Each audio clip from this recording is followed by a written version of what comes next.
Oh, I'm jacked right now, dude. I'm jacked up so much to be here with you, Big Travie, and of course here with Whisper Nation. What is good, our dudes? We got Ronald Kala coming on in here. Do it 420. We know Death by Rona is lurking around here somewhere. But Big Travie, man, we've got our full NFL draft complete. We're coming into the first mock draft Monday since we've had that NFL draft. And you and I were saying this is the most excited we are to mock draft we've been since the calendar turned to the new year. Yeah, man. I mean, I'm just absolutely jacked on it. Ron in here giving us a little bit of shit for being late. Yeah, we do apologize for that. Running a little bit behind. But, dude, we're still processing all the craziness that happened at that draft last Thursday. And part of that, we had a little bit of technical difficulties, but we're here now with you.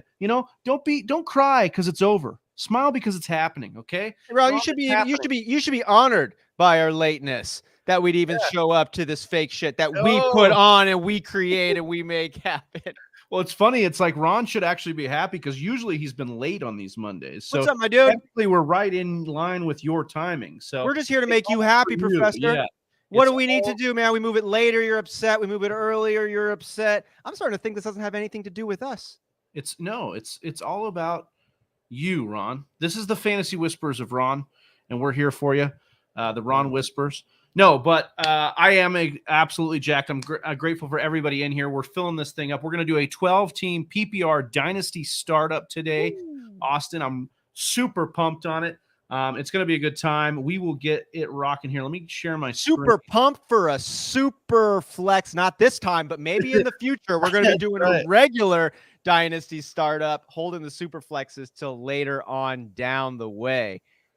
4 spots left. No. What's up? It's doing that thing where it tells me I can't. You want me to share the screen? Yeah, if you can, if you don't mind. It won't let me do it. Let's see here. All right. Now we got to go here. Hold on. Johnny, we need you back. Johnny? Where's Johnny, dude? Johnny will be back with us this week. We'll be doing some NFL draft winners and losers. But Whisper Nation, we want to know what you think. First of all, as Ronald points out, we do only have 4 spots left in the draft. So make sure you're hitting that link. We put it up here for you in the chat. I'm going to drop it once again right in here. So we get this thing filled and we can start rocking and rolling here soon enough.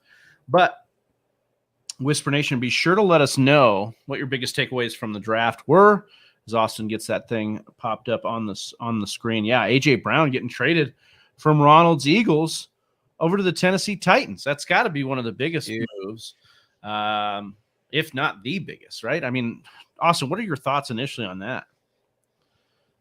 My thoughts is there we go. Screen gonna get shared. That's my initial thoughts. Yeah. There we go. That's what I was looking for. We good. We're good right here. All right. Perfect. Now we're good, right? Yeah. That looks great. Yeah. Okay, so my initial thoughts here from the draft, biggest news came from the liquidity at the wide receiver spot. It really did throw me for a bit of a loop here. It was fun when A.J. Brown came in over here from the Titans to the Eagles, but then Tennessee picks Treylon Burks right up from there. That was pretty wild. I thought Breece Hall also going to the Jets was great for the Jets. I'm not so stoked on what this means for his fantasy prospects, though. Yeah. What about you? Yeah, I mean, I think what we really saw for the running backs, even Kenneth Walker, who we like as a pure runner, it's not an ideal landing situation. Why not? Well, I just think that you have a Rashad Penny. Not that I'm really that scared of Rashad Penny. He took him forever to get there. But we liked him as a redraft prospect coming in after his nice end-of-year finish. And we've got no franchise quarterback that you're excited about there. This is a team that ran like 50 plays, I think, on average last year. I mean, Buffalo Bills ran twice as many plays almost a game as the Seattle Seahawks. I think you and I are a little at opposite ends outlooking on this one because Whisper Nation needs to know that Travie had the 101 spot in our Dynasty draft, in our rookie draft coming up, which he just traded over to me. So now I hold that 101 spot. Travie moved back, picked up some extra picks, picked up some players. But you weren't in love with any of the top end prospects. Yeah, I think Treylon Burks has a lot of potential, but he had questions as a prospect. You know, everybody wants to cop up to A.J. Brown, maybe even the Titans who traded away A.J. Brown and then drafted Treylon Burks. But guys, he's not A.J. Brown. Now, he could be good. He could be efficient. Oh, Pizza Belly just jumped in there. I wanted to give what's him a up, quick shout out. Belly? Good to have you here. So we got 3 more spots left.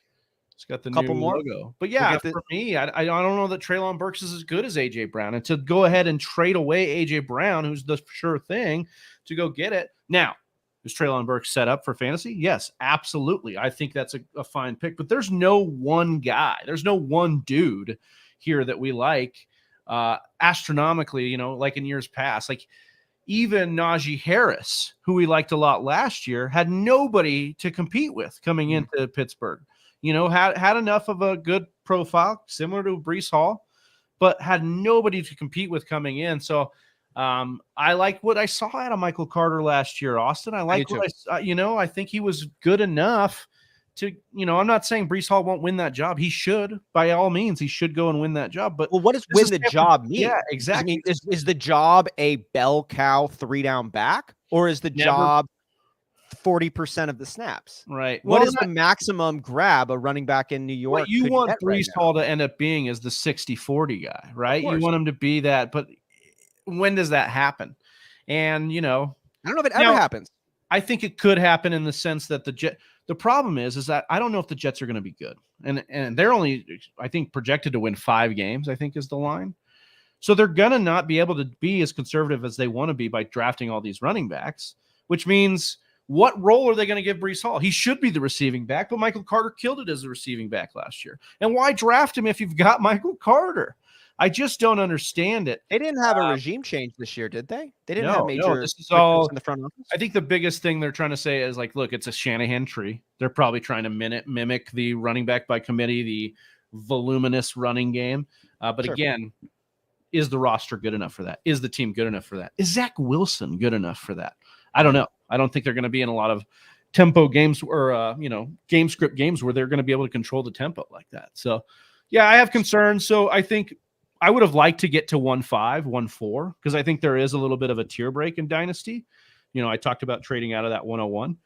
But 1.7 is what I got, from you and some other picks and players. And I think that's okay. I'll see if a Kenneth Walker falls, there, or a Breece Hall falls there. I doubt he does. But then it's like, okay, one of the big 5 wide receivers is going to be there. And, I think that I'm fine taking that, There's a lot of those ones. I want to get chopping that one up here, as well as the rest of the NFL picks, as we are doing a 12-team PPR Dynasty startup. What do you think? Not super flex. Let's give it 60 seconds to 550. So if you are lurking and thinking of joining, you got 55 seconds until we fire this draft up. And we've got the 3 spot, the 5 spot, and the 9 spot available. Otherwise, we're going to get this bad boy rolling with the 9 that we got in here. We're really stoked to have you all with us. Where is Freak Stomper? Asked Ronald Collins. Peekaboo, dude. Yeah, I'll give you a little bit of that if you come over here. So we'll get this started here in about 30 seconds. No, boo. Yeah, I don't want an auto, but this is where we're at. This is what happens when we start late for you, Ron. You did. Well, guys, we'll have to modify our schedule for Ron again next time. It's not working. It's not working the same way, Ron. That's okay. We're starting in 3, 2, 1. All right, I'm starting it, dude. Whoa. Right. I always forget to turn off the little noises. Where would we be without the little noises? Yeah. I love that. Wow. Sleeper does a lot of cool tinkering type of stuff. I want to know. Oh, can't get in. Well, Scott, he was having trouble in there. Where's Johnny? Here's Johnny. No, he's not going to be with us tonight. He took the night off. We just want to give our love to Johnny. He'll be back this week, though. Oh, I appreciate that, Scott. Always looking forward. Oh, yeah, of course. But you're kind of doing it right now. Yeah, just by being yourself. Love you, man. Now that we are actually drafting here, we got Jonathan Taylor, followed by Jamar Chase, Justin Jefferson, Najee Harris, Dalvin Cook. And now you're on the clock, Travi. What are you thinking about in this 12-team PPR Dynasty startup? Who do you like in that spot? Well, I still keep hearing the damn... I just turned mine off. Oh, okay. That's probably it then. I think I'm going to go with... We're not doing a super flex, right? I'm going to go with Cooper Kupp here. Cooper Kupp? Yeah. I kind of panicked a little bit. I'm not going to lie to you, but we'll be all right. How many years do you think Cooper Kupp has elite available left?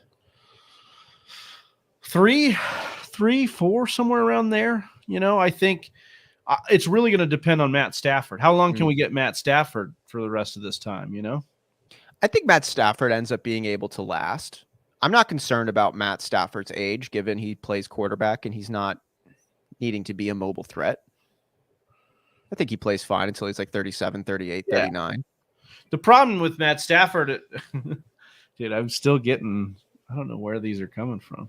Oh, this other tab I have open. That's what now I got to get off. So speaking of Matt Stafford, I think the only problem with Matt Stafford has been that he has had injuries throughout his career because he plays kind of that, he was like the rough and tumble style in Detroit, and he got hurt quite a bit. But I think that's the situation that we're, dealing with. I think Stafford can live a little bit. I mean, we're just seeing that with quarterbacks, right? Like we're just seeing them go a lot longer. Obviously, Brady. We'll see what happens with Rodgers, but I think there's a lot to like about Stafford and the Rams going forward. Austin, you've got the turn here. Yeah. What are you feeling here in this spot? I kind of want to get a little bit wild, and I'm thinking about going with the 2 top rookie running backs, but I'm not going to do that. I can't get that crazy. That seems like very exciting, but I'm going to go here with CeeDee Lamb, who I think is a really special young playmaker. I'm thinking about DK Metcalf. I'm thinking about AJ Brown. I'm not going to go Debo. I would like for Debo to I like Debo. It's fine, but his injury history is a bit of a concern for me. I am thinking of combining CeeDee Lamb. You know what? I'm going to go with Antonio Gibson. And I think it's a really tough thing for me to take Breece Hall or Kenneth Walker, who I both like, especially the latter there and Kenneth Walker, ahead of Antonio Gibson because of the mystery box fallacy. Hey, do you want the mystery box or a boat? Boats are nice, but a mystery box is cool. It could even be a boat. And Antonio Gibson is a physical, freaky-ish type. I mean, that's not a fair description, but he's got real physical skills to him. He tests above the fold in a lot of metrics, and he's coming into his 3rd year, Travis. He's 23 years old. In PPR, he was the number 13 running back his rookie season, number 12 last year. And I think there's reason to think with a healthy shin, he's going to be able to perform even better than he did last year. So I like Kenneth Walker. I like Breece Hall, but Antonio Gibson is young enough that he's starting to get talked off of Gibson. I really liked Gibson. I wonder if he's struggling as a running back, and I wonder if Washington is losing faith in him as an all-around running back. Remember when he got signed on, right? He got drafted. We heard all the comps. They said, okay, maybe CMC. He's the X wide receiver. They're like, oh my God, we love the offense. It's a mirror of Carolina. This should be good. JD McKissic has always gotten the receiving work. They have never given the full work to Gibson. They've given him all the running work, but McKissic basically leaves them to go to Buffalo, right? But then comes back, like Buffalo deal falls through, and they're like, no, even though you left us, we want you back. And then they drafted Brian Robinson out of Alabama as well. And so for me, I just don't know that they're showing us a lot to say, like, I don't know how much they actually trust our guy Gibson. Now, I love Gibson. I think he can do it. I want him to be the guy. I want him to be that CMC type role.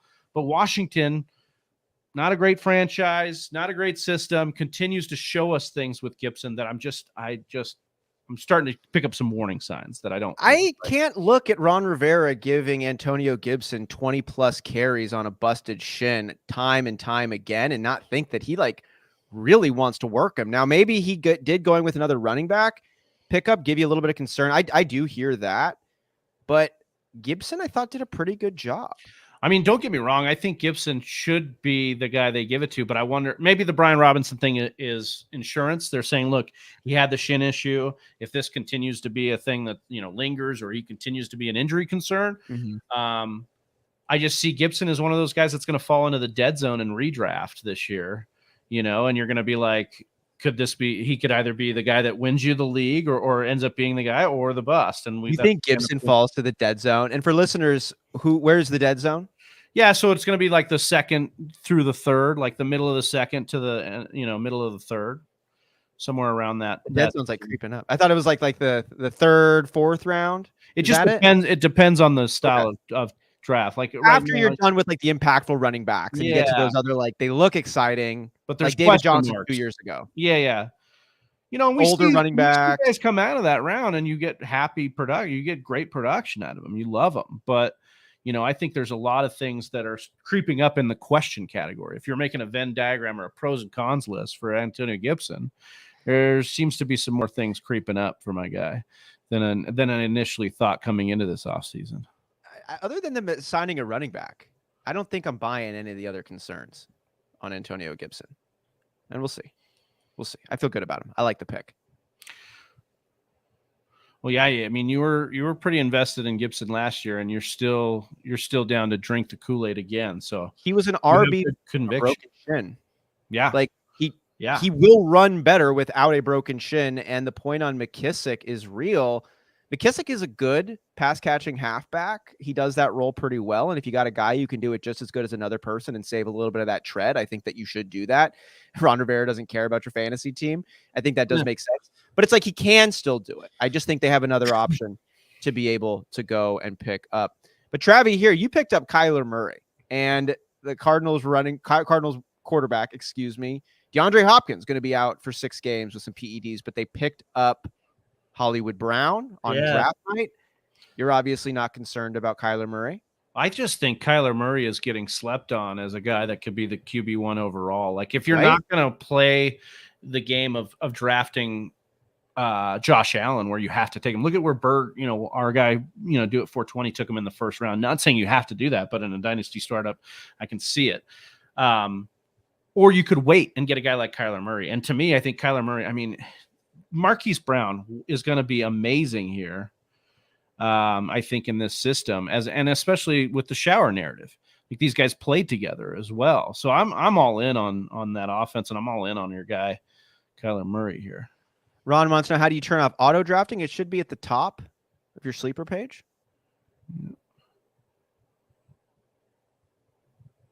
If you're locked on to auto drafting, Ron. Yeah. Just where is that at? Oh, it's right here. Actually, if you show them, you got your screen there, but right there next to Q, there's an auto pick button right there. You just click that right here off. Yeah. Right there. There we go. Hopefully that answered the question. We've got a lot of great picks that are getting going right now. We've got, there we go. I'm glad Ron got it figured out. I've got to make my selection on this one. And Jameson Williams.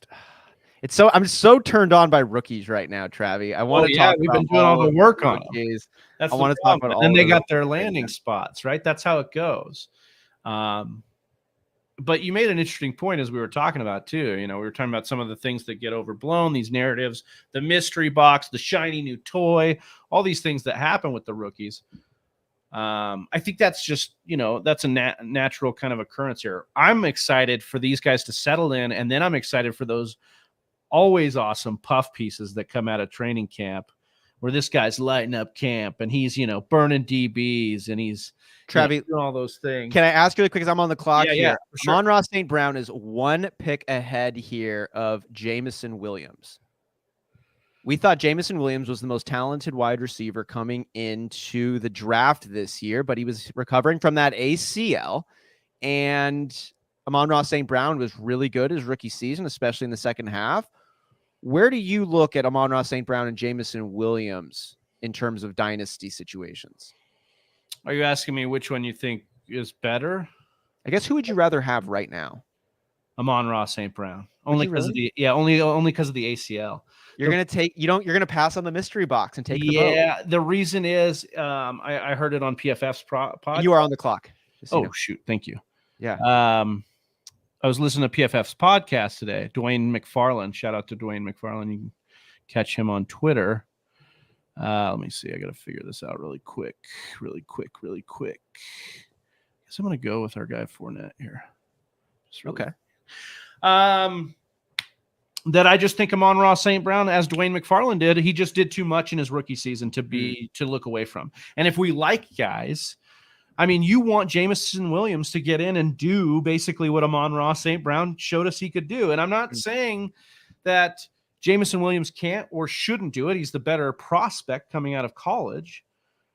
But it's Jared Goff and Jared Goff deep threats. And like, are we really loving Jared Goff deep threats? Or are we loving Jared Goff, Robert Woods, and Jared Goff, Cooper Kupp, and Jared Goff, Amon-Ra St. Brown? And I know that it's not Jared Goff after a few years. We know that, right? Sure. It's not going to be him. But right now, that's what I know. And so right now, if you're asking me who I'd rather have right now, yeah, I think Williams is going to be a scratch for this year. No matter what he does. Let's say he comes on the clock again. Oh, dang it, dude. You just keep going here. Yeah, you just keep going, bro. It's almost like this thing is on a cycle or something. Yeah, dude. What the hell? I'll go with our boy Jerry Jeudy. Oh, I like that in a dynasty startup. How is he still available in the 7th round? I think people don't know. They just don't know. Well, that's the thing. I don't think I don't think anybody really does. Yeah. I think that people aren't sure about Sutton versus Jeudy, and so what we're seeing is both of them kind of hover. And we don't know which one's going to get the favoritism of Russ Wilson. I'm saying I don't know if it matters. Like, take one of them. Just decide you're going to take one of them. So we got Pizza Belly coming in here, bringing up some of these rookie dynasty questions. He's got the 102 in both his dynasty leagues. Nice spot to have.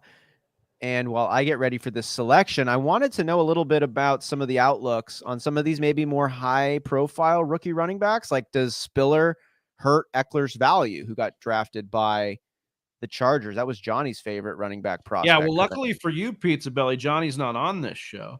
Otherwise, Johnny would tell you that, it's a huge hindrance to our guy, Austin Eckler. Again, I'm just going to weigh with talent here.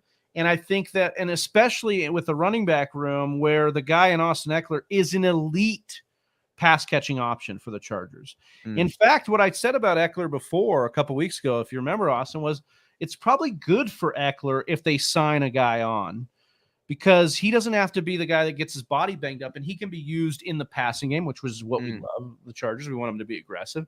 He can be used in the big plays for that passing offense, and he can just do the things that they need to do. I think Spiller's going to be the guy that they wanted, who are some of these guys, Josh Kelly and some of these guys that there were grinders from here from time to time. Larry Roundtree. Yeah, Justin Jackson. These guys that we were like, I hope they can be these, between the 20s guys for them. I think that Eckler's going to be fine. Now, is he going to be that first rounder? Undoubtedly, maybe not. But we've got to see how it plays out in camp. I still love Eckler. I'm going to be siding on Eckler's talent over Spiller, who was a guy that was falling down boards. I mean, Johnny's one of the few pundits in the industry that I think even liked Spiller. And that's not to talk crap on Johnny. Johnny has an eye for these things. I think I want to trust Johnny, but I also want to say, like, he's not a popular pick.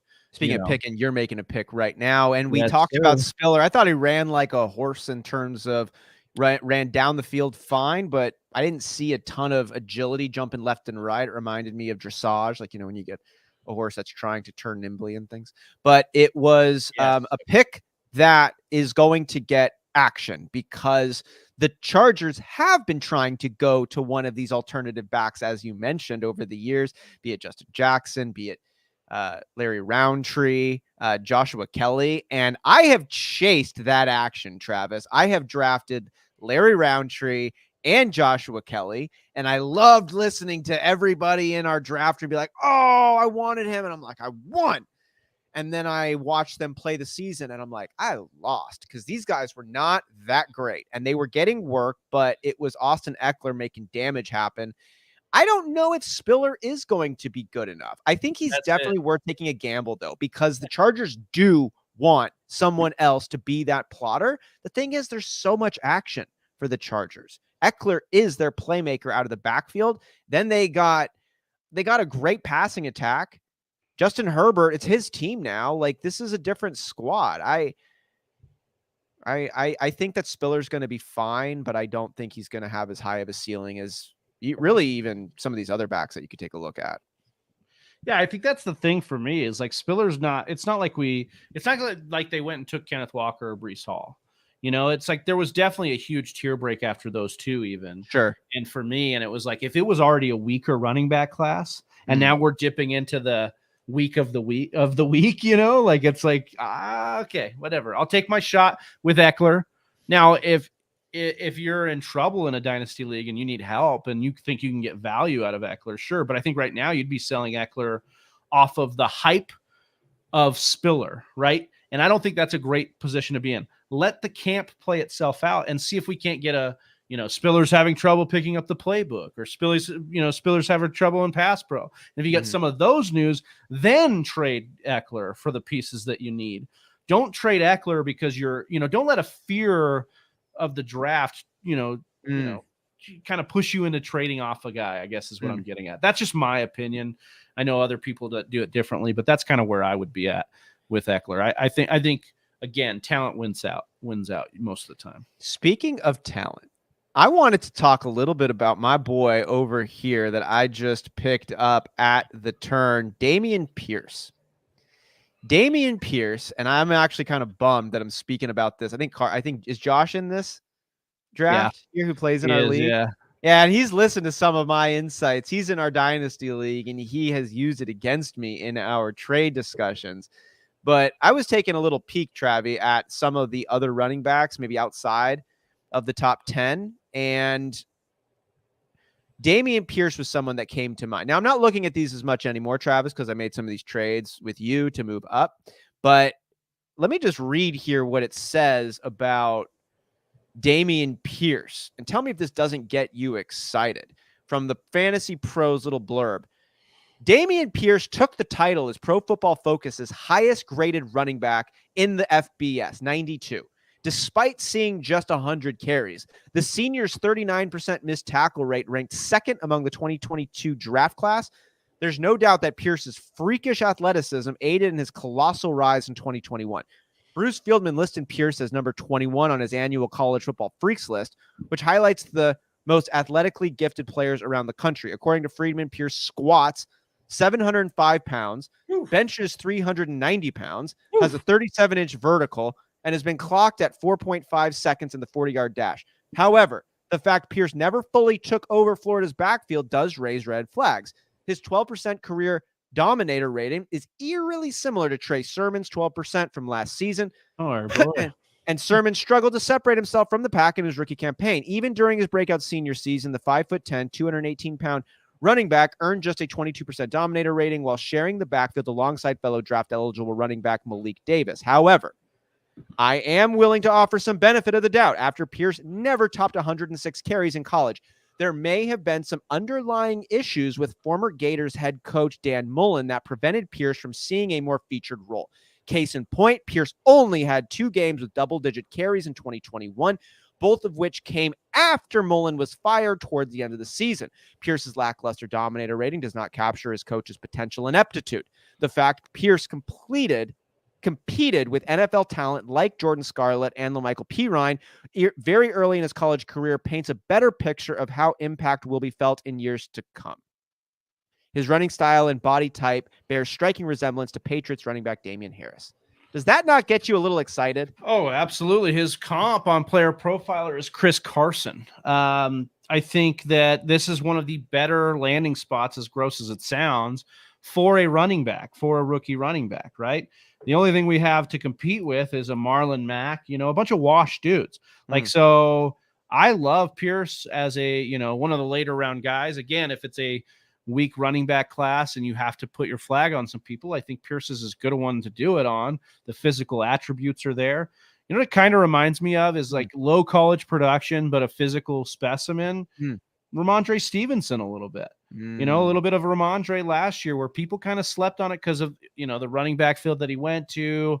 Okay. He didn't have a bunch of, production in college, but I actually think the upside for Pierce might be even better than Ramondre. We've only seen 1 year of Ramondre, but just as far as being able to take a backfield over, he could be half a year away from that, just being the absolute monster for that backfield. So, and they're going to be needing some face of the offense. And if you get a running back that can come in and make a few plays, I just think Damian Pierce has a chance to become an impact player at his current value would kind of make him a steal. Yeah.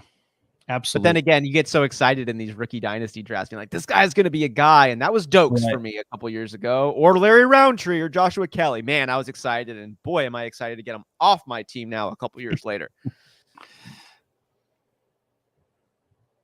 Oh, let's see here. Who are you thinking about, man? Well, I'm looking at Irv Smith Jr., tight end for the Vikings. I'm going to grab him here. I also like Dulcich, who's drafted by Denver this just on Thursday. And I know everybody's in on the Alberto thing, but I think there's a place where, you know, our guy Greg D here could get some work. I mean, look, we've seen guys out of nowhere get some work. Oh yeah, he can get the D. Greg D is a guy. Look, Russell Wilson uses tight ends. All right. He uses them all the time. We saw Will Dissly. We saw Nick Vannett. We saw, obviously, Jimmy Graham. You know, you've seen all these guys get worked in for our guy, Russ Wilson. And if Alberto, you know, he needs to stay on the field. He's had injury problems of his own, but that's it. You know, I know it's a crowded situation with Judy and Sutton, but we know that regardless of situation, our guy Russ uses the tight end. So I think Greg D. Dulcich here is an interesting prospect for late in these dynasty drafts, or as a down the road pick. Obviously, rookie tight ends don't happen right away, but being tied to Russ Wilson over time could be very good for him. That could be nice. Yeah, that could be nice moving down the way. Jelani Woods is another one, but he ended up going to our Colts, which just ended Mo Alley Cox season probably. Yeah. Actually, I want to know right now, while I got Whisper Nation and while I got you, Big Travie, about some of these running backs. Like you just heard me talk about Damian Pierce. I want to know from Whisper Nation if there's any players that are being slept on right now, any rookie running backs that just got signed that you are particularly excited for. Maybe you're looking to pick up one of these guys in the second, third, fourth round. Maybe it's like a real deeper guy, and you're getting a little excited. Any position, except for rookie tight end. I don't believe in them. Well, they take forever, so I don't blame you for that. I'd say, you know, for me, yeah, I hope Whisper Nation drops some nuggets in here as well. I think, you know, we talked a little bit about Brian Robinson. The problem I have with Brian Robinson is he needs not one but two injuries to be successful. So he'll need Gibson and McKissick to ever pop. So that's why he was an interesting one. Also think that Rachaad White is interesting over in Tampa Bay. Just because of the offense, obviously. And then, of course, James Cook over in Buffalo. Because, you know, we talk about Buffalo, and it's not the most ideal, but it's a better offense, you know, and it's definitely something that, like, Singletary goes down, and Cook could be an RB2. So I kind of think, ooh, Malik Willis here, huh? Or did you auto? I know. I took Malik Willis. I also took Trey Sermon. I picked him up for the upside on this one. I am looking at some of these players, and we've talked about this rookie draft class being a little underwhelming, but I think first off, I think that when you just kind of paint that brush, it's a little bit lazy because there's always gems, and it's like, well, find the NFL, find those motherfucking gems then. Yeah, dude. And there are there. And like maybe it's a Damien Pierce, you know, I keep bringing him up, but to find some of these guys that are going to be impactful, and also I'd say equally important is to find some of these highly touted dudes that are not going to be as impactful as you want them to be. This is a great conversation point as you're getting ready to make your 14th round pick, though. But Do It 420 says Sky Moore will be exciting to watch. I think so too. I don't know though how much we should really expect out of Sky Moore. And hear me out here for just a second. We've had Mecole Hardman for a long time get essentially buried on the depth chart behind Tyreek Hill, Travis Kelce, and then Byron Pringle or Robinson or just any other pass catcher that's around. But he still has had that role. I think Mecole Hardman's going to come in with the best opportunity he's had, but Juju Smith-Schuster is going to be there. It's tough to be a rookie and come in and make an immediate impact, especially when you're 5'10" and shorter. On this one, like, I have no doubt the man can make amazing plays happen. He's got freakish abilities, but that team has not, it's not like they haven't had a lot of freakish ability wide receivers come on through that door, and it doesn't mean you're going to get work. How excited, though, should we be about Sky Moore, given Mecole Hardman is there and Juju Smith-Schuster's also on the team? Or does he have a pathway to jump ahead and be that number one option there behind Kelce for Patrick Mahomes? Yeah, I think Sky Moore's incredibly exciting just because of fit. We were wondering if Sky Moore was going to get to an offense that, a Green Bay or a Kansas City, and he absolutely did. He went to Kansas City. He was really good on his own right as a prospect. I mean, a guy that was sneaking into fringe Big Five, as these guys were saying. I mean, a lot of people had mocked him to the Packers in the first round.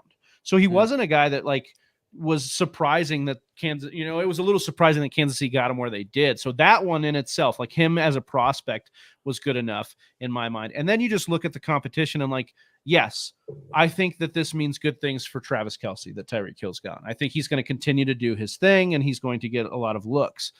But other than that, you're competing with MVS, who had Aaron freaking Rodgers and still didn't do it. You got Juju Smith-Schuster, who has been not as good as his rookie year since his rookie year, basically. So, for me, he just keeps getting worse. And if they move Juju out wide, that's not going to be good. He's only good as a pure slot receiver. And Sky Moore's a fantastic slot prospect. And Kansas City's going to move him all over the field because they don't choose just one guy. I think there's just too many targets to have. It's too good of tied to too good of a I missed my shit here. Whatever. And so to me, I just think that there's too much going for Sky Moore here. Second round wide receiver is a fine, that's fine draft capital. But I get what you're saying as far as especially in redraft year one. I think it's okay. And I do get being burned by Mecole Hardman but again, I think Sky Moore, I haven't gotten burned yet, man. I'm trying to tell myself that second round pick I spent on him. I think Sky Moore is much better of a prospect as far as what we saw coming out of college than Mecole Hardman. I think we just liked Mecole because he was fast and on the Chiefs offense. And they picked him up to be the straight replacement for Tyreek Hill because that in the year that Tyreek Hill was, suspension looming. So I agree that I think we got PTSD too, because we've seen CEH and Mecole Hardman, and these guys get drafted by the Chiefs, and we think, if they get drafted by the Chiefs, we have to take them. They're amazing. And then we're when that happens, we get burned, and then we say we shouldn't do that. Again, I think that Sky Moore, unlike those two, was drafted where he should be drafted based on his own volition and is tied in the offense. So I think he's got both of those things working where the other guys maybe didn't have that. Maybe so. Well, Whisper Nation, we've gotten all the way through our mock draft. Give yourself a round of applause. Just sit there at your computer by yourself and clap in your bedroom. There you go. Just like that. It's totally normal. And we're now going to be doing some of our infamous draft grades. We're going to go ahead and take a look at everybody's team here and give you our rankings based on how we feel in that moment. Thanks for coming to the show. But before we do that, we have had requests in the past, Travi, of breaking our own teams down. And we got through this one a little bit quick. I want to go and hear what you have to say about your team. And then I want to tell you about my team. Would that be okay? Yeah, that would be okay. I'm not as confident on my team. We were making a lot of points here. It was, it reminded me a lot of the first round of this actual NFL draft where things were happening at crazy lightning speed. Players were coming off the board. I couldn't even understand it. I couldn't even get a drink of water. I was trying to make a point to Austin, then my time ran out. But I think as far as the start of this draft, Ronald wants us to do each other. You want to watch? That's going to cost you. Cooper Kupp, I think that was fine. And then I made it up with a little bit of Breece Hall and Cam Akers. I think, where Breece Hall is not tied to a good offense, it may not be this, maybe the better prospect than Cam Akers. Cam Akers is tied to a good offense, so I think I kind of evened out the running back situation there. Love the Kyler Murray pick. I'm feeling good about that. Keenan Allen, Jerry Jeudy, Darnell Mooney, and then John Mechie and Kadarius Toney. So some upside with those guys there, but really didn't love my wide receiver draft. And they were going off fast and early, so it's understandable. Leonard Fournette helps out the running back core, for the next hopefully 2 years. We'll see what happens with Brady. And then I kind of waited on tight end. Again, this one kind of got away from me, just being transparent here. I'm not feeling 100% on this, but I think Kyler could carry me. The running back room could carry me, and then I'm hoping to hit wide receiver in the next couple drafts. Giving a quick take on your squad here, Travi. I don't think you left yourself with a lot of holes, and I think you're taking too much credit off your plate here because of those lack of holes. You got a great playmaker at the quarterbacking position, and he's young too. This is a dynasty team. I like what you got at the QB spot. Breece Hall, Cam Akers, and Leonard Fournette. Two of those three are going to be your starting halfbacks, and two of them are young, and you got the number one prospect this year. So you're presumably set up pretty well. I do have my concerns about Breece Hall as a long-term fantasy asset going to what looks to be a committee approach over there in New York, but that might just be what the NFL is, and he might be the best of those committee type backs. We'll see. Wide receivers, you're set for now, and you're set for down the road as well. Cooper Kupp and Keenan Allen is a phenomenal 1-2 in this year right here. You got to probably 2, maybe 3 years of that same type of production. Do have to keep an eye on Keenan Allen, but I like Cooper Kupp for that time frame. And then Jerry Jeudy coming in there. Yes, question marks about Russell Wilson's preference between him and Sutton, but Jerry Jeudy is extremely talented. He's finally healed from that high ankle sprain. Mooney has shown a good relationship with Justin Fields. I think the Bears aren't going to be very good. Nothing. The Bears did nothing. Right. I mean, they drafted a 25-year-old wide receiver. That's not a lie. Like, that happened. So. Yeah. I think Mooney was one of the veterans that came away as one of the bigger winners from draft. Yeah. And then Tony Michi gets some young wide receiver dice rolls. Smith and Tunyon, some start now tight ends. And then Edwards and Hilliard, just a couple of halfback depth drop. You'll end up dropping for a defense or something. Yeah. But overall, dude, I don't think this is a bad squad. I think it's in the B range. Yeah, I think for like kind of checking out mentally a little bit, I think it ended up being pretty good here. What about you, Austin? Let's talk a little bit about what you were able to do. So I went with Lamb and Gibson to start it off. I just feel like Antonio Gibson is disrespected, and the impacts that have decreased his fantasy output over the course of the year are specific.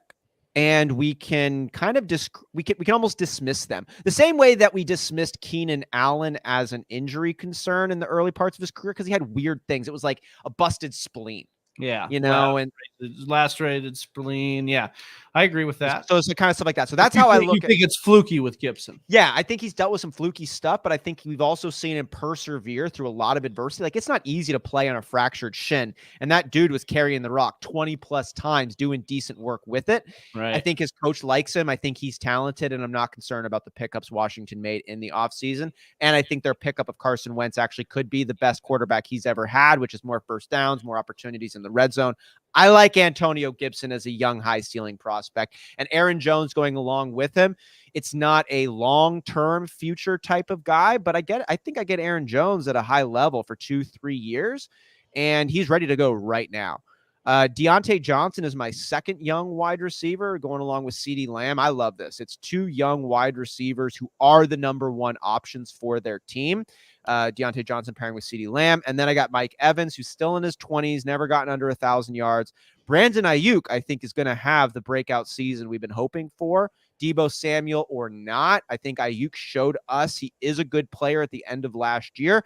I think he's out of Kyle Shanahan's doghouse. I think it's going to be harder for Shanahan to put Ayuk back in the doghouse, even if some old behavior popped up, because you got to keep you have thinned the ice in San Francisco, and I don't think he wants to keep that kind of situation going. I'm optimistic for Brandon Ayuk, if you will. Pickens, young wide receiver. I was glad to get him that late. And then a couple more running backs helping. Miles Sanders, Pierce. You heard me talk about Damian Pierce. I like that young running back talent. Miles Sanders is younger than I think he gets credit for.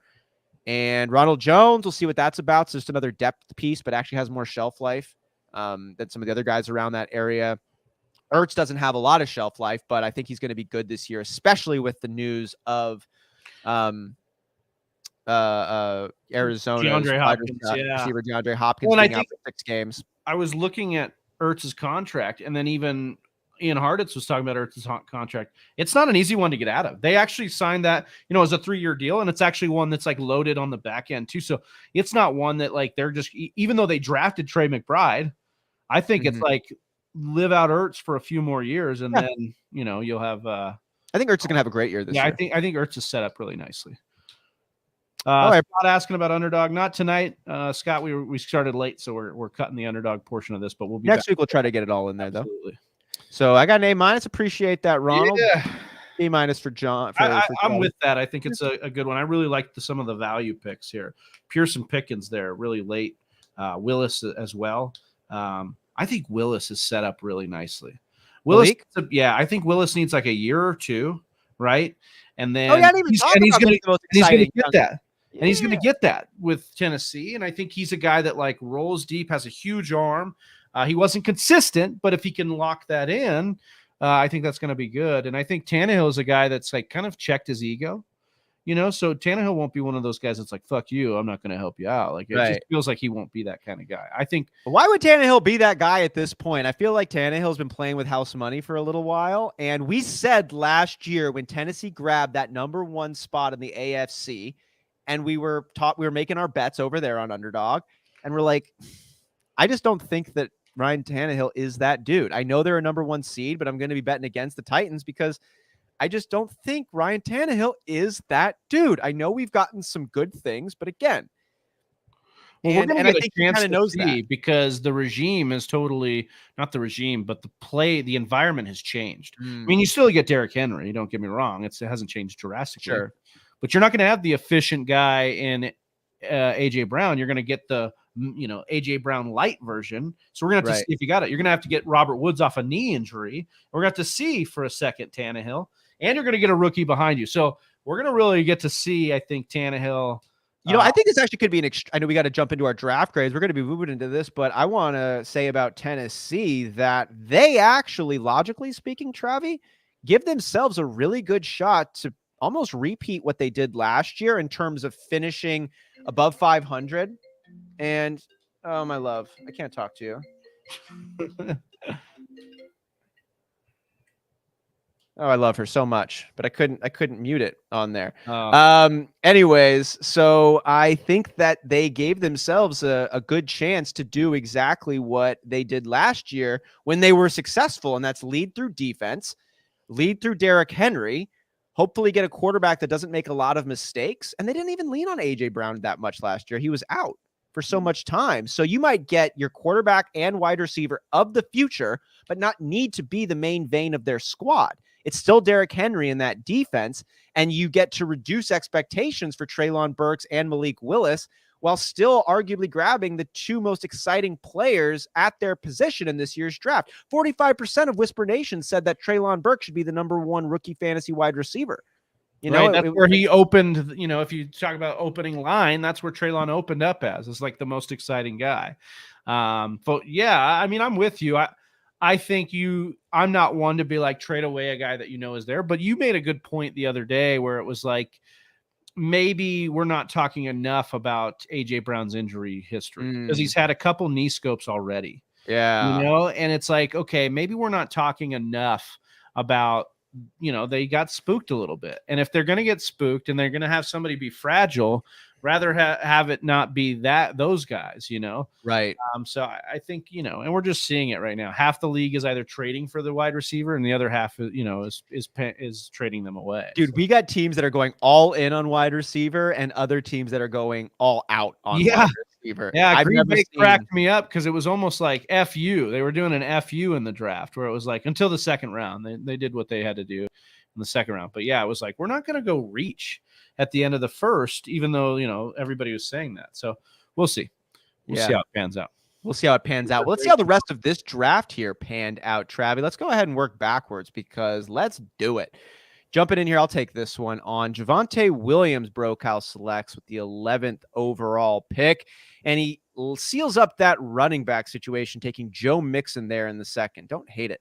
Let's see what else he did at his running back spot. Takes Michael Carter, who I am very excited to see the dynamic between him, who looked good last year, and Breece Hall, who was the number 1 prospect, generally speaking. Now they're going to be sharing some time, you presume. Michael Carter there is his 3rd running back, and then Batty there in the 15th as his 4th. George Kittle is his 3rd round selection, and Noah Fant will be his backup tight end. Like the upside on both of those picks. Let's take a look at your wide receivers. You got Garrett Wilson there in the 4th as your 1. You got Amon-Ra St. Brown in the 6th as your 2. Watson out of Green Bay. What do you like? Do you like Watson this year? Do you like him as this year? Prospect? Yeah. I am cautiously optimistic. Yeah. He tested off the charts. I don't know if you've looked at his metrics. I mean, he is absolutely a metric god, right? Like he runs really fast down the field. He's fucking fantastic. He can bench it. He's got a catch radius. The problem is he went to a very small school. He has very little production, and he had drop issues. So I'm very hesitant. But again, Packers Reddit had me a little bit hyped up because they're like, oh, drop issues early on, kind of like a Davante Adams. Yeah, which I was like, okay, all right, let's calm Small down. school, like a Jerry Rice. Like as Rogers pointed out, we do really well with second-round wide receivers. Green Bay does. And what's funny to me is I listened to 2 different style of podcasts today from all over the industry, right? I was at work and I had them jamming in. And you either get the round 1 reaction and then the winners and losers, right? And all the round 1 reaction was roasting the Packers. Why didn't you get wide receiver? And one of them was even, Thor Nystrom was like, they should have went and got, Christian Watson. Why didn't they get, Christian Watson? That was after round 1. And I was like, oh, so we did fine. We drafted 2 defenders and then traded up to get to Watson. Another podcast was even like, do they have enough ammo to trade up into the second round? Like maybe at like 32 or 33.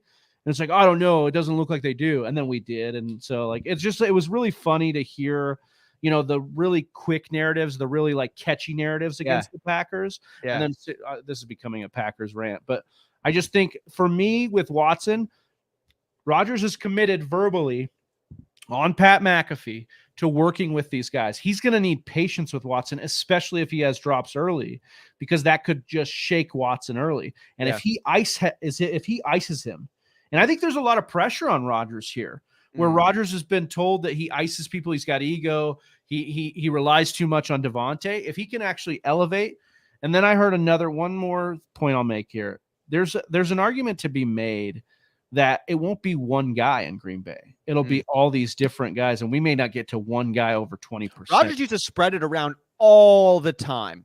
And that's where all the time. Yeah, here we could get Aaron Jones, Lazard, Tunyon, all these guys involved, and then Watson. And it's like you have all these guys involved in that. For me as a Packers fan, I love that. Like, let's get the whole team involved. We may not see it out of Watson. I think he's a fantastic. You roll the dice on a Watson. You go pick him up. I think it was great for Brocal to get him where he got him here. You roll the dice because in 2 years he could be that guy, and we could maybe have 4 or 5 years of Watson left. But he is absolutely a stud as far as metrics are concerned. I like where he got him to in the 8th round. He gets Robinson, Juju Smith-Schuster, and Michael Gallup to fill in the rest of that wide receiver room. My concern at the wide receiver position is there's not a ton of experience on this team. Gallup and Juju Smith-Schuster are his most experienced wide receivers. I like the Gallup pick. I think that pick should continue to climb as we get closer to the NFL season. I think Juju Smith-Schuster is a fun dice roll, but he's a dice roll. And this is a young guy who's had a 1,400-yard season, and he's a dice roll for a reason. So we'll see how that works out. His wide receivers, to me, Brocals, are the biggest pieces of concern right here. And then Rodgers and Tua Tagovailoa at the quarterbacking spot. And I'm concerned that you invest in Rodgers here when I think, look, I'm a Packers fan. I love Rodgers to death. I think this is going to be one of his worst fantasy seasons, just from the sense of they don't have a lot of talent. And I think this is going to be a team that does what they have to do to win games. I think he's going to really take a step back in production. You're not going to have the high flying, Davante Adams. I think they're going to do what's necessary. So I think he takes a hit there. And then, does he ever recoup back to that? He's on the wrong side age wise, but we've seen quarterbacks last. So that's just my kind of take. I'm pessimistic on Rodgers' fantasy value, but he's great. What I wanted to say about the wide receivers, Austin, here, the biggest concern I have here is you have young talent. You have Garrett Wilson and Amon-Ra St. Brown and Christian Watson, but there's competition with all these guys. Right. Juju, too. There's Michael Gallup. Right. It's not like they're the clear-cut young one. Like, we loved Amon-Ra St. Brown, but unfortunately, they moved up to draft Jameson Williams. So in Dynasty, this is just a little bit, you put a little bit too much risk on it for me. Yeah, I feel that way, too. There's not a lot of solid, clear-cut options at the wide receiver position, and you've got 6 of them. Yeah. So I'm a little bit concerned by that. I get the upside, but it's a B- and it's yeah. Okay. You want to take Tampa Blues? Yeah, let's do it here. So we'll go by position here. He got DeAndre Swift in the first at 110 there, like that. Elijah Mitchell at 6'3", Rachaad White in Tampa Bay, and is this Davis? Is it Price? Let me see. Yeah, Davis Price. Tyrion Davis Price, which, by the way, San Francisco drafts a late running back. You want to pay attention here. So a name to kind of keep an eye on there. But those are your running backs there. But you did get Mitchell and, presumably who'd be his backup. Problem is he's not exactly a Mitchell prototype. So we'll see what happens there. Either way, you went A.J. Brown here in the second, then Jalen Waddle in the third, followed by Rashad Bateman in the seventh. I love the value of Rashad Bateman here. Mm-hmm. And if you're drafting now in this time frame before it scoots up, it's going to really, like, his stock is going to rise. His ADP is going to rise. Marquise Brown also, that's kind of cool. There you went Marquise Brown, who got traded away from Baltimore, looking like he could be, one of those shower narratives. We'll see. That's a fun mystery box going to Arizona there. Hunter Renfrow, I think, also vastly underrated. Rondale Moore, who I think, this might be the last time we're investing in Rondale Moore. Like, and I'm not saying that because he's old or something, but it's like if his own team who drafted him won't do the things necessary to get him to develop, what's going on there? What, they've gone out and they got Marquise Brown. They went out and they paid Zach Ertz. So what's going on with Rondale Moore? So DJ Shark, again, the Detroit situation. Really quick on just that point with Rondale Moore, because we haven't touched on this one. Going out and acquiring Hollywood Brown the way the Cardinals did, you presume they'd like to have him for quite some time. That is a glitchy, fast, undersized wide receiver, kind of like a Rondale Moore. Yeah. It almost seems like Rondale Moore is not primed for an advancement in this offense. He's going to probably be that gadget role, and they're going to keep him there. We'll see if they expand the gadget role. That could happen, but I don't see him climbing the depth chart right now or in the future. Yeah, it's unfortunate because Rondale Moore season lasted all but like a couple days this offseason. We were really stoked on it, after we saw Christian Kirk exit, but it doesn't look like it's going to happen, at least not this year. We'll see what happens there. Maybe Moore can, demand more targets. We'll see, though.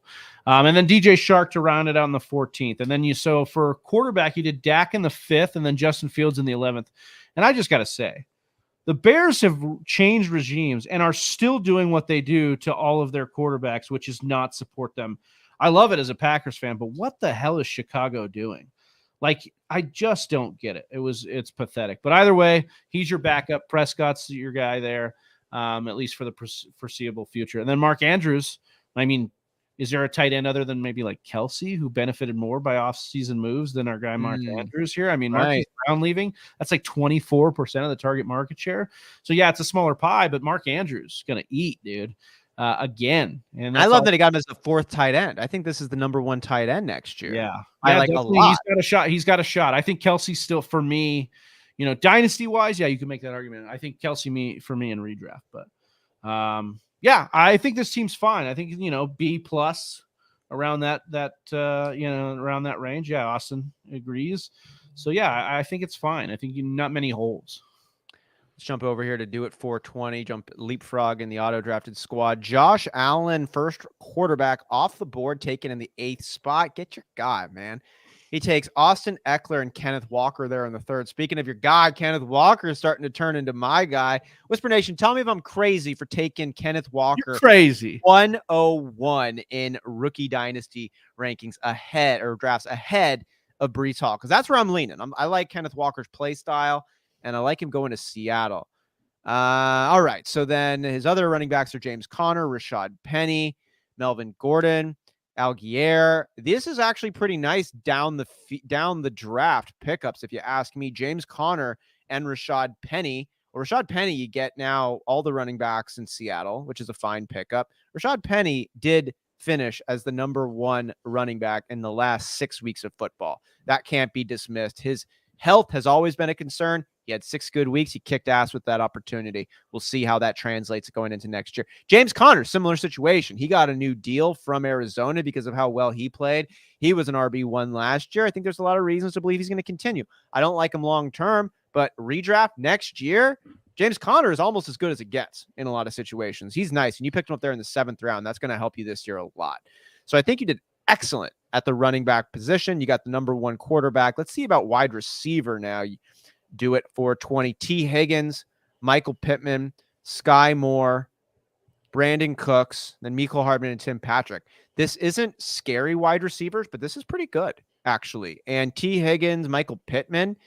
Michael Pittman could be that number one option. He could be a number one wide receiver this year. Actually, he's not.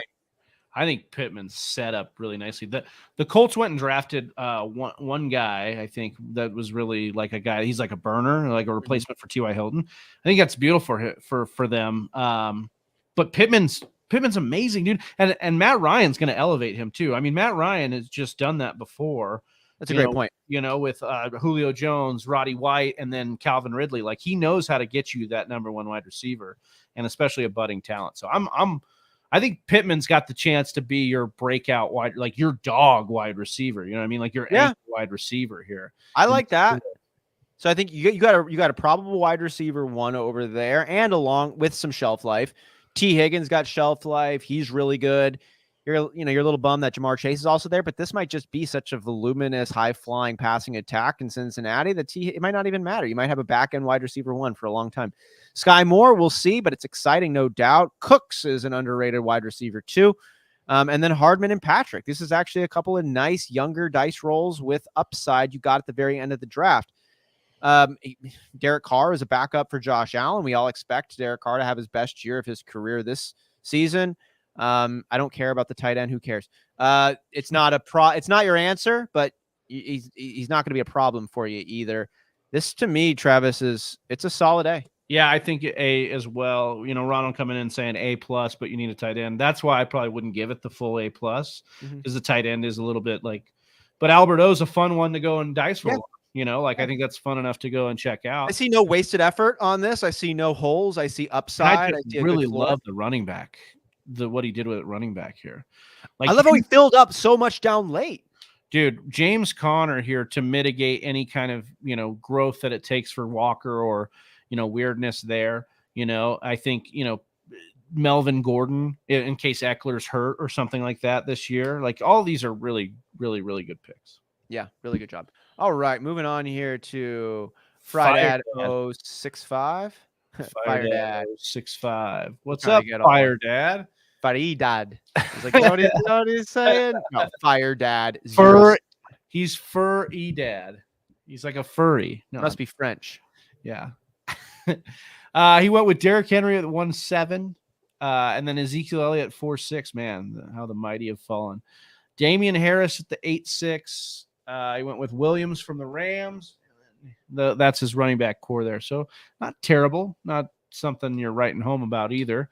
Wide receiver went Devontae Adams, Chris Godwin, Elijah Moore, Tyler Lockett, Pierce. That's his name. Pierce from the Indianapolis Colts is who they drafted. I'm sorry, I was talking about that last. And then Calvin Ridley. So I thought about taking the dice roll at Calvin Ridley in this range too. I probably should have over Kadarius Toney if I'm just being honest. But, yes. I think this is a decent pickup here. Good pickup, Fire Poppy. You might as well. Fire Poppy. Fuego Poppy. There we go. Patrick Mahomes as your quarterback. Darren Waller as your also as the fourth quarterback off the board too. Matt Stafford as your backup. That's pretty nice there. And then Darren Waller as your tight end. I'm a little concerned about Darren Waller, both with Renfro's breakout plus Devontae Adams coming to the mix. I love Waller so much. Wish the Packers would have traded for him, but I don't know if he's going to be as elite as we want him to be. But I guess you kind of got him in a decent range here. I think that this is a fine team. I think, I was concerned about running back, but I don't think it's Derrick Henry. Like, that's all I got to say. You're fine this year. Yeah. So I think, and running back's the shortest shelf life anyway. So I think what you've done here is really like a B-, maybe C+. I think, but more B- for me. You're that far down. I was going to go B+, A- for me on this one. I'm a little bit higher because I don't have any holes. I like Elliott and Henry in your running back spots this year. Patrick Mahomes is top of the list for me. I just, not to cut you off, but I just think that with the wide receivers, so we love Devontae Adams, but you're right. He takes the biggest hit of his career this year. We love Chris Godwin's, but Brady's probably gone after this year. Elijah Moore had Garrett Wilson drafted next to him. Like Tyler Lockett had Russell Wilson leave. Like, everything is going a little bit wrong for the wide receivers. I guess you're right. And, Ronald's saying I'm very concerned about Waller. You picked him up in the 6th round. You look at the other types of options that you might have been able to grab. You just need Darren Waller to be Darren Waller, even at this spot. And I don't know if he will be. And I think I'm kind of leaning with you too. I think he's in the playoffs this year, but anything after that, you're holding your breath. Yeah. And it's not the scariest year one team either. Yeah. Okay. Yeah, that's the thing too, right? You're like, oh, it's a win now. And it's like, is it though? Is it gonna win? So I'm with you. You bumped me down. I'm in BB minus territory now. I depressed you. You did a little bit. Cardigan, we got Josh jumping in here. What's good, my dude? In the 4th spot, he takes Najee Harris, second running back off the board. I get it. The rest of his running back pool is filled up with Travis Etienne. That's a mistake. Madison and White. Might be getting ahead of myself on Travis Etienne, but I just can't get excited about a guy who was drafted to be a slot receiver or a scat back who then had a significant injury that, from reports I've read, do decrease his ceiling, and the coach is gone that picked him up. There you go. That's all you got to say. Urban Meyer. That was Urban Meyer's boy. Once you say that, see you later. Although I guess you could say that about Lawrence, but either way. Yeah, but the talent on Lawrence, like, he's not going to be moving. Travis Etienne needs to have the right role for him. And James Robinson, while he's coming off injury, is really good. So we'll just see about Travis Etienne. Madison and White are your other running backs. I mean, Madison actually might have more to him this year if Dalvin Cook's legal troubles catch up. I haven't heard any updates from Dalvin. He's been the word on that one. Yeah, so we'll have to see. That could end up being a sneaky pick, though, especially given we're drafting at the top of May right now. If any news breaks on that subject, just even like legally, and I think Madison's just a fine investment legally and injury wise. But yeah, he's only 23 years old still, and he doesn't have a lot of tread on those tires running behind Dalvin Cook. Right. So that's his running backs. Drake London, first wide receiver off the board, who I'd wanted to say was it Brocal or Calvin Brown said he was thinking about taking Drake London at the 101 because he need wide receiver sell bad. Make a trade then with your, don't take Drake London 1-1.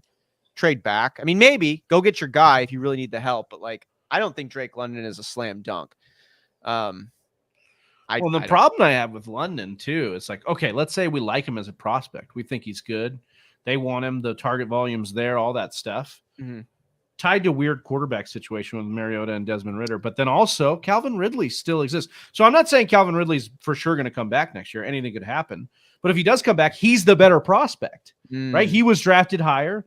He's the better. He's shown it in the NFL. So again, London isn't a slam dunk. I think that was perfect way to phrase it. He's not a slam dunk. And even if we loved him as a prospect, which remember some people said that he could not separate, right? He was a contested catch only guy. Then we got questions in the wide receiver room of Atlanta. We got questions in the quarterbacking room of Atlanta. We got questions about Drake London straight up. Like, there was a lot of possible wide receivers that could have gone first off the board. Drake London for me was a bit of a surprise. It's not a huge surprise, but he's not a slam dunk in the 1-1 spot. It's so much. I would take one of the running backs or try to trade back is what I would do. Because there is a lot of wide receiver help there that are pretty good that I don't think you got a clear cut number one. So if you move back a little bit, grab yourself some extra draft capital, Calvin, and then, grab the next wide receiver who's available. Maybe it's Drake London. Maybe it's Garrett Wilson. Maybe it's Treylon Burks, Chris Olave, Sky Moore, Christian Watson, George Pickens even. There's a lot of talented wide receivers. George Pickens, yeah. Yeah, so I would trade back a little bit because there really isn't a consensus number one at any position, especially at wide receiver.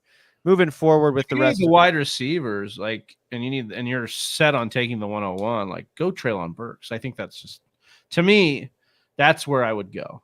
That's actually the number one. That guy has the upside of AJ Brown, of DK Metcalf, of an elite wide receiver. And they're going to put him in that role right now. Yeah, and we have Ronald in here talking about Olave too. But Michael Thomas exists. Jameis Winston has his flaws. There's all sorts of stuff that you can question about Olave. We like Olave as a prospect. He's fine. I think he's a better prospect than Drake London. I agree with you guys there. But I just think Treylon Burks has less question marks. The Titans told us what they want to do. Right. And you don't get that. You don't get that often. But we got that right here with Treylon Burks in Tennessee, right. And we've seen what a wide receiver in that role can do. Absolutely. It's such a clear replacement. I'm trying to trade back, but all reports say take Hall at 101. I think that's smart. I would take Hall or Kenneth Walker. I've got the 101 spot. I'm leaning Kenneth Walker because I think he has more breakaway ability, and I'm concerned that Breece Hall is going to be a part of a committee his entire career, even more so than you'd see in Seattle. So that concerns me. But yeah, I would, if you're in the 101 spot and you don't have a strong take, I would just take Breece Hall right now. Well, and then so like, yeah, Ronald coming in here saying I love Burks. I'll remember Burks. Ask Austin. When we broke down film, I was not that high on Burks. I didn't like that he ran in the slot 70% of the time. I thought that maybe that was a warning sign. I didn't think DK or AJ Brown comps were fair. I don't think he's a yak guy, but is he them? I don't know. But again, I'm still here beating the drum saying take Treylon Burks because the opportunity, the target tree, the quarterback situation of all these wide receivers that have been taken. Great point. Tannehill is the only one we can point to and go like, oh yeah, this guy supports wide receivers in fantasy. And Tennessee's not trying to lose. Other than Jameis Winston. Sorry, I didn't want to just, cut. But again, are they going to throw as much? Like last year, they didn't throw at all with Jameis. Like they capped him because they didn't want him to make mistakes. So. Yeah, I like the pick of Treylon Burks if you want some wide receiver help. So either take a running back at the top, Calvin, or I would try to move back in the first round and pick up one of these receivers. Maybe you get Drake, maybe you get Treylon Burks. Again, maybe Chris. Yeah, you want to have a finger on the pulse of what the rest of your league is going to do too. Like look at what they're going to do. If you have the ability to move back and you know what 1, 2, and 3 ahead of you are going to do, that's really nice. Anyways, at Josh's draft here. So Drake London, as we said, then Chase Claypool, Cortland Sutton, Gabe Davis, Christian Kirk, and Shakir, rookie wide receiver out of Buffalo as the rest of your wide receiver stable. Claypool and Sutton and Davis are the three that you'd probably be starting right away, depending on how Drake London. You're not going to start in week 1, I imagine. Maybe you do. Maybe you do for fun, but it's probably Sutton and Davis, probably maybe Claypool as well. This isn't bad. These guys, I could see in 2 years a lot of these guys developing into scary fantasy players. Sutton, Davis, Claypool, London, all of them. There's just a lot of question marks for me right now, Travis. I can't anoint this wide receiver room anything at this point, but I am kind of excited to see what they're about. The rest of the draft had Tom Brady going as his quarterback with Ritter as the backup. Rookie, I think that's Trey Lance, yeah, too. Oh, we got Trey Lance too. I think this is he thinks he did good work at the quarterbacking position, give himself some good win now in Tom Brady, with Trey Lance and Ritter being viable options down the road. Freiermuth at the tight end spot to go with Pitts. That's really good. Huge upside in Pitts. Freiermuth is a good fallback option as well. Overall, Travis, I think that this team is built for the future. I think he did a good job of building it for the future. I'm not shocked if he makes the playoffs this year, but I am a little concerned about the running back situation. Yeah, here's the thing. It's like I want to love Najee Harris, and I was trying to make a case for him like really high up. He had a great rookie season, but it was all based on volume. Like he was the 30th ranked running back for PFF's grade. So, he did all these things. And how did our boy Javonte Williams do, who we liked as the number 1 running back? Javonte Williams was 19, so okay, much better. And this was the point I was trying to make earlier with Gibson, and not to just keep pounding you on your boy, but he was the 50th ranked running back. So even though they've said, oh, yeah, we want to pound the rock with you, we want you to be the guy, he just hasn't been – the transition hasn't been as smooth as they thought when they were calling him CMC. But and then they said last year he did have a broken shin. Right, of course. You're still giving the work. Of course. Yeah, I hear you. But Najee Harris is a guy that I think is maybe getting hyped up on what he did last year, and maybe that's just what happened with Ben. This was a voluminous passing offense, but all to Najee Harris because that's all he could do. Now, the argument would be Pickett and all those things is going to go there, but we'll see what happens with Najee Harris. I don't want to hate on him too much. He's going to have his value. And then ETN, big question marks. And then, you didn't fill that with anything of substance. We like Madison, but not as like your third running back. Yeah. So I just have a little bit of concern. But, I'm in a dynasty league with Josh. This is just a mock, Josh is a really good dynasty team. So yeah, won our championship last year. Yeah. I gave him a his ranking for me is future with a capital B. Future. Future. All right. I will talk about Pizza Belly here. He got Jamar Chase at the 1-2. God, I love drafting Jamar Chase in mock drafts. We have Stephon Diggs, Treylon Burks, man, that is a sexy wide receiving core there. Allen Robinson, good value there. And then Allen Lazard in the 15th. Wow. Good receivers. Yeah, I love the receivers here. His running backs, Nick Chubb. All right. CEH, James Cook, Tony Pollard, and Raheem Mostert. Love the Pollard pickup here. See what happens with Zeke, but Pollard's a guy that could, if he doesn't stay with Dallas, end up, going after next year, going to some other team. Then I think Dynasty, that's a fine pick. I think the hate on CEH has gone a little too far. I think CEH is a guy that actually could end up being something this year. Post type sleeper. We'll see what happens there. And I love James Cook. Again, Singletary goes down. I think James Cook is going to be a league winner potentially in Buffalo. I think the landing spot's just too good. Yeah. And we saw Singletary just do basically Rashad Penny-like things, David Montgomery-like things in the back half of last year, where it was like, oh, okay, he's kind of hot now. The tight ends are sexy here. TJ Hawkinson, Mike Gesicki. This might be one of my favorite teams. Let's see what he did at quarterback. That's where it is. You wonder, okay, what's going on? Because the team's really good till you get to. Well, he called it too. He said, "I waited too long quarterback." Otherwise, that's it. What do you think he did though with not taking quarterback here though to the 11th? Hold on. Did he make himself a logo here? Pizza Belly? Have you always had this? I love this. This is amazing. This is great. Oh, you had another one, but then I think you put a beard on it. This is great. Anyways, Trevor Lawrence, Kenny Pickett, Tannehill. Okay, I don't hate it. There's nothing about this that gets my wiener hard. Nothing about it. At the quarterback position. Everything else, I'm low key kind of into Kenny Pickett, and I might be way off on this, but watching him fake a slide, and have it work. This is your. I think he's got a fucking edge, dude. Yeah, I think he sees between the lines, and he's got the balls to go for it. And under Mike Tomlin now, who I think is maybe the best coach in the NFL, he'll have no excuses. Like this team is, other than offensive line, maybe. But I think that for me, Pickett has the best landing spot of all the quarterbacks. I mean, they are loaded. They're not only loaded at wide receiver, Austin. They went and got a guy who could easily be a number one receiver in like 1 to 2 years in Pickens. Pickens is one of my favorite prospects coming out of this draft. He only slid because of the injury and maybe some off the field stuff. But Pittsburgh knows how to draft wide receivers, and they took Pickens. Right. So again, for me, Pickett's not going to have any excuses. I like it. Tight end, wide receiver, running back. He's in a great landing spot. I have concerns about him being like that dude. I think he's essentially, his ceiling is a Tannehill or a Kirk Cousins or something like that, but we'll see. Yeah, we'll see. I just think he did a really good job here of taking back-to-back first quarterback off the boards in the last 2 years, Trevor Lawrence and Pickett. And then Tannehill is obviously whatever, but we liked him as like a mid-tier type of quarterback last year. What you want to see out of Tannehill, right, is that we want to see, because his weapons got downgraded, and that's just like, Derrick Henry's getting older, got rid of A.J. Brown, got in Treylon Burks. You're getting an aging Robert Woods. His weapons got a little bit worse, in my opinion. Mm-hmm. Let's see him run more. He's got the wheels. Yeah. So let's see him run more. If he does that, okay, you're gonna have a borderline QB1. You're gonna have a QB, 8 to 6 range for Tannehill if he can do that.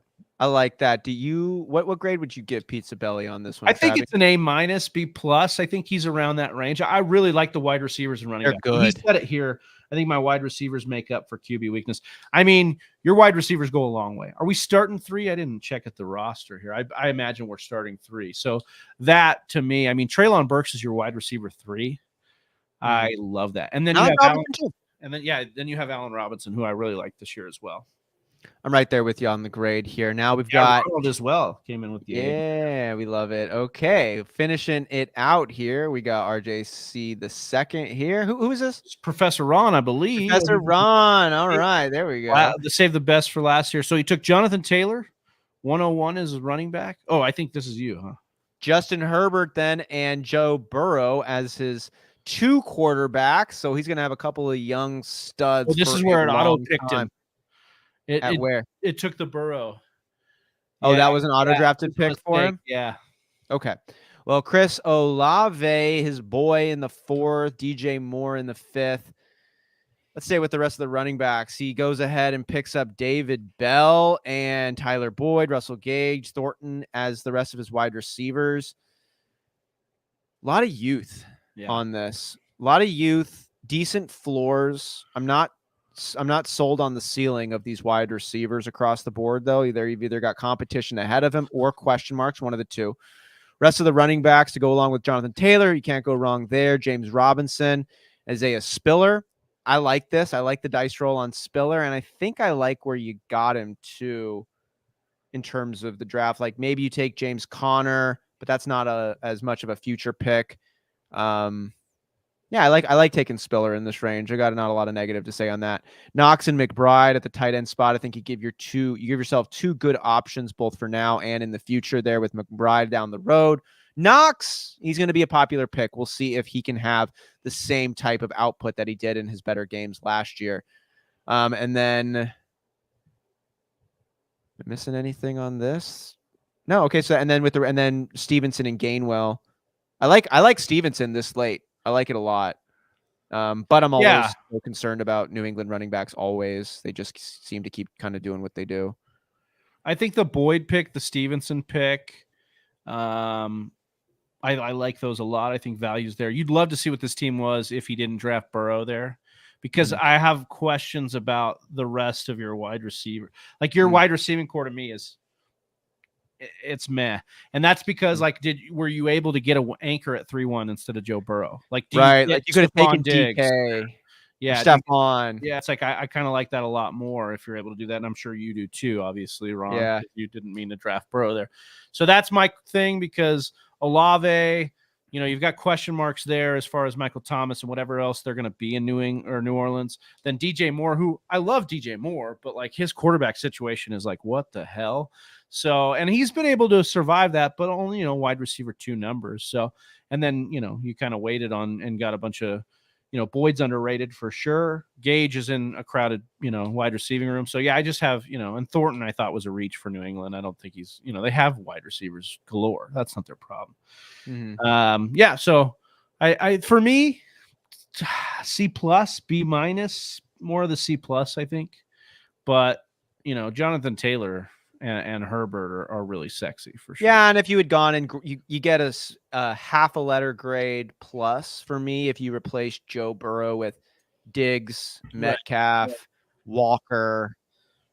Yeah, you replace him with one of those 3 options, and it takes a half letter grade up for me. Agreed. He was thinking Diggs there. That would have been shiny. Yeah, would have given you some added pop.